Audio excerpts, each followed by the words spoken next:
Saking wontenipun kori sampun pinasang tetuwuhan. Sedaya urampe kang pinasang ing niwarning sasana. Mujudaken pralanita panyuwunan pun titah dumateng Gusti ingkang hamurping dumadi. Gedang raja sepuh ingkang tasih wonten tututipun. Mengku sasmita gegadahingan mulih rama pangpiyayuning tias dados titah ingkang pinaringan derajat pangkat inggil. Saged dados tepa panuwing sasami kenging kinarya pandong dening sasana.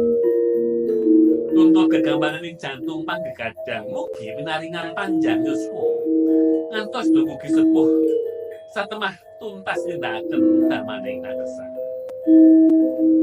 Tebu wulung, tebu mekaten bebakalan ing gendhis liripun sumbering memantis. Pralampita panyuwunan supados badhe pengantin ing panggesanganipun saged manggihaken sumber memantis ing gesang. Pinaringan rejeki ingkang agung kinarya sarana panjitakanipun.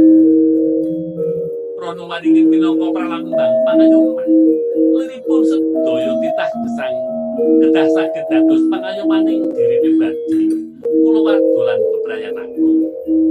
Gesangipun titah kedah tansah ngayom dumateng panguwasaning Gusti ingkang amurpa habis esuk. Murih manggih wilujeng ing donya ngantos terahanipun. Non kluwih kinarya pralambang wewarahipun perlu supados titah ngupaya gesang kinacek saking sasami. Linuwih kadhamanipun, linuwih kagunganipun, linuwih kategelanipun, langkung-langkung tataran panembahipun dumateng Gusti kang Maha Kawasa.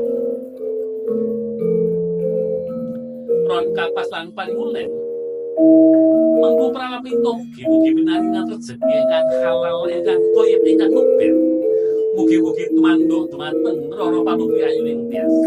Anggenipun mangun balerisma pinaringan sandang tuwin pangan ingkang kathah lan barokah ingkang sempuluh ing satengah mangsa kala. Cengkir gading sajudo minangka pralamita kalih titahing Gusti ingkang ngasipat jaluran wanita.